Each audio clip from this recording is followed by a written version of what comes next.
I was spending a lot of last weekend trying to fix taps in our house. It looked like the kind of problem that I should be able to fix the taps. But could I do it? No. It was kind of embarrassing. But imagine how much worse it is that I've spent more than 20 years working on global sustainability problems. And they seem to be fixable, but I keep finding that they're not fixable, they're not fixed, they keep staying broken. And imagine what it's like for these people who are next week meeting in Rio de Janeiro for a UN summit on the same issues that I've been working on. They call it the Rio Plus 20 Summit because 20 years ago there was a previous summit in the same place looking at the same issues, and they didn't fix them either. 20 years before that, they don't like to talk about this one, there was a summit in Stockholm in 1972 where the same issues were brought up. That was the first of these series of summits. And what that tells me is that what we're doing isn't really working.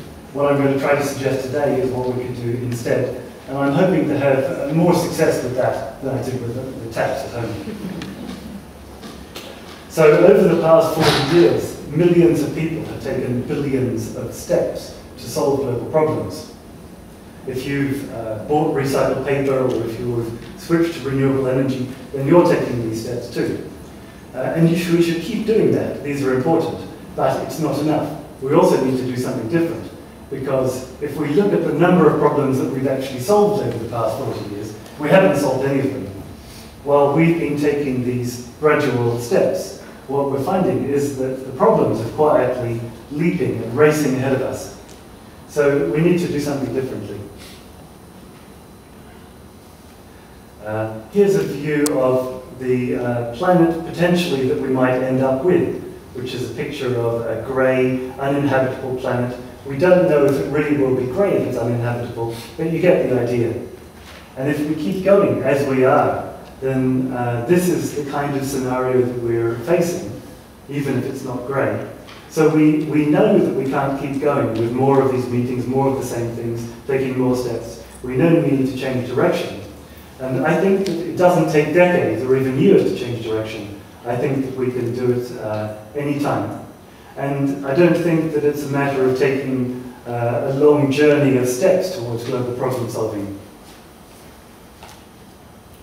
We need to go back.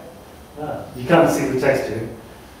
Descartes is saying, divide each difficulty into as many parts as possible and necessary to resolve it. So this is almost 400 years ago. Descartes set out a problem-solving method to divide problems, which has been so successful on so many problems that we've been using it ever since, pretty much every kind of problem.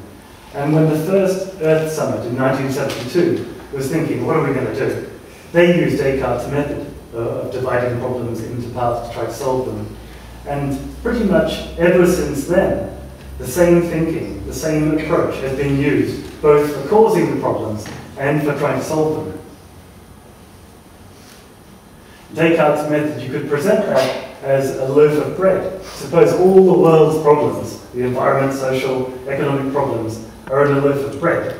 Then we tend to talk a lot about the interconnectedness of the problems and how the whole fits together. But then, as soon as it comes to doing anything about the problems, we feel compelled to start cutting slices.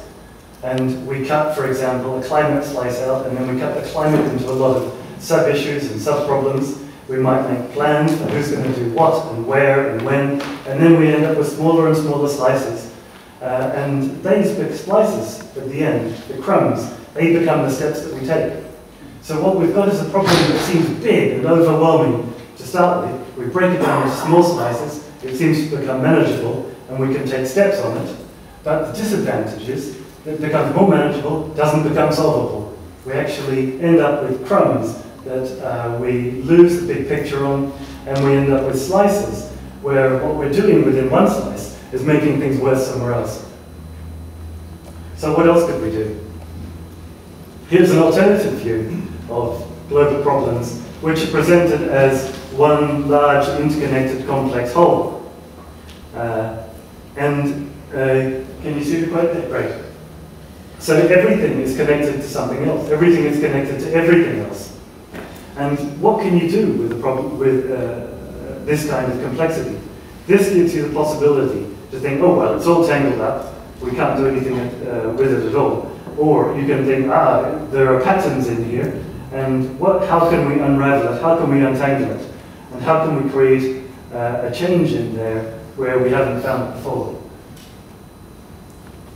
The method for handling this kind of complex, tangled global system was actually set out for us in ancient times, more than 2,000 years ago, by Archimedes, the engineer.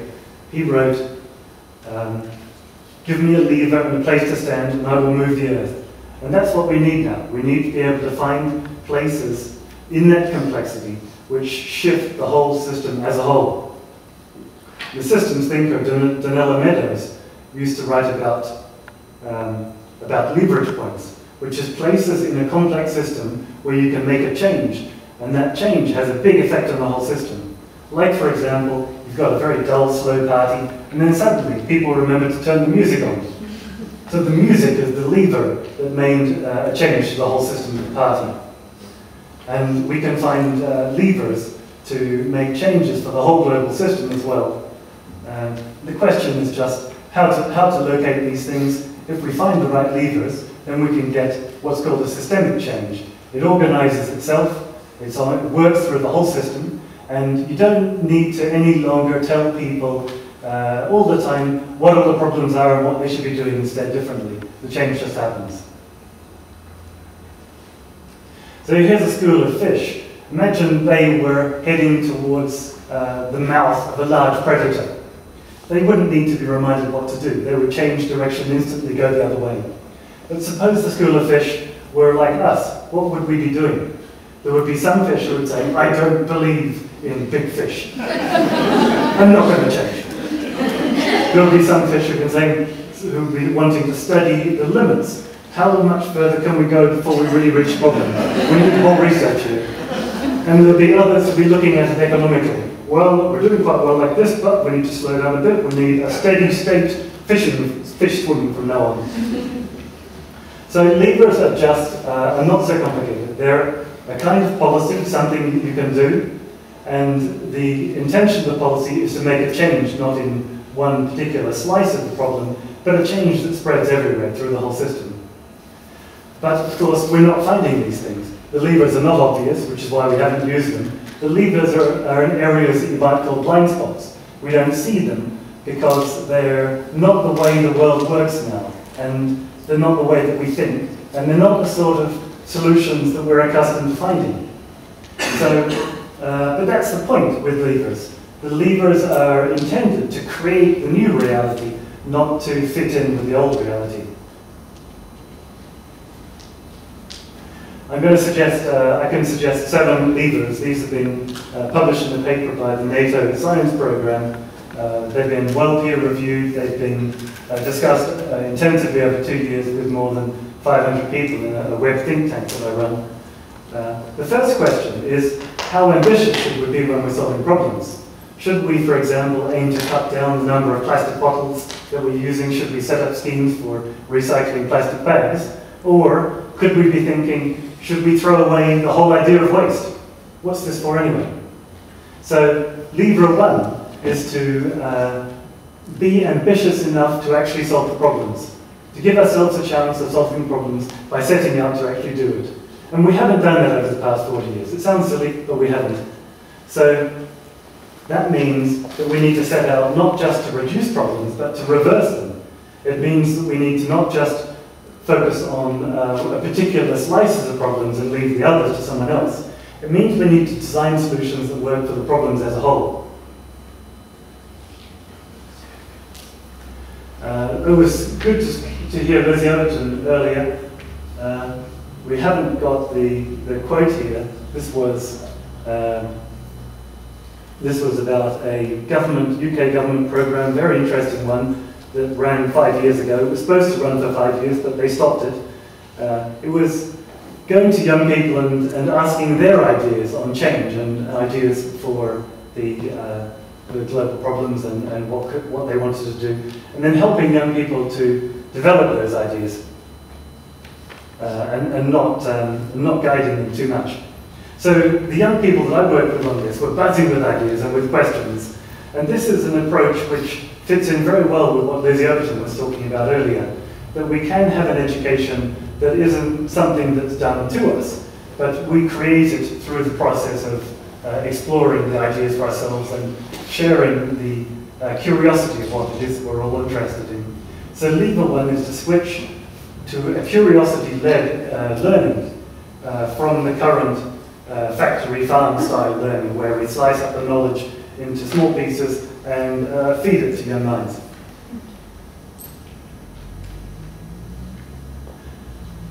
The Story of Stuff is a very nice animation you can see on the web.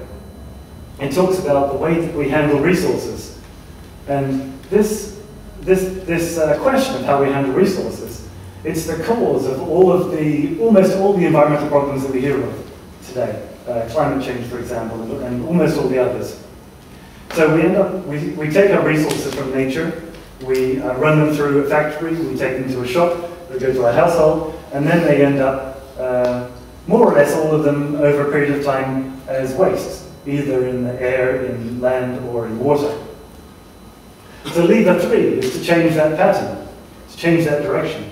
What we want is an economy which takes resources in a circular pattern instead of a linear pattern. And that means that resources, instead of being waste at the end, they will end up as new resources, either for the economy again or for nature.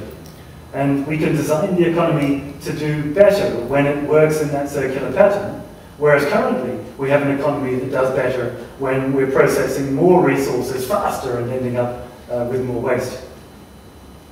And this circular switch has been proposed for almost 50 years now, but it hasn't happened because it hasn't been built into markets and prices so that it can really work from an economic point of view.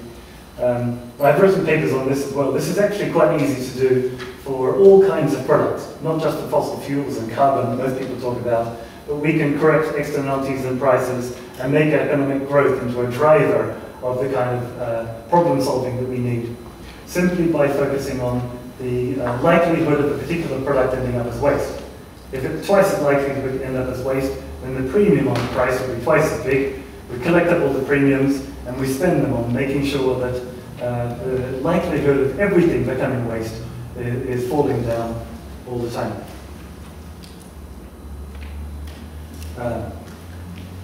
Here's a picture of the last, almost the last 60 years of the defense budget for the world's biggest defense spender. If we were to look at the global picture, there is a similar upwards direction of weapons spending, military spending. Last year, we, as a planet, as a world, we spent 1.75 trillion US dollars on military. And the strange outcome of this, of course, is that it's the opposite of what's intended. It means that the security that we all need ends up being less affordable and less achievable all the time. So lever 4 is to change the way that we get security. And that means building what I call global security into national security planning, so that every country would be not interested just in defending itself, but interested in global security, which is all forms of security for all people: food security, resource security, financial security, economic security, climate security, the whole set. Unfortunately, this is actually impossible with the current high levels of weapons spending. So the other part of lever 4 is the mechanism to implement it in the economy. And that's actually quite a simple thing. We can run the arms race in reverse to change the direction of pictures like that, simply by omitting the costs of weapons-related transactions from economic growth figures. That means that when a country uses more armed force, they get a lower economic growth, which they hate. And politicians need economic growth to get re-elected. And that means that if we implemented this change in simple change in the accounting, then politicians would very quickly find ways to make security of all kinds affordable and achievable. Lever 5 is how to get on with the Earth. We know that we're not succeeding to look after the world's natural ecosystems. They're being lost constantly. What we need to do with that is to end the commodification of nature.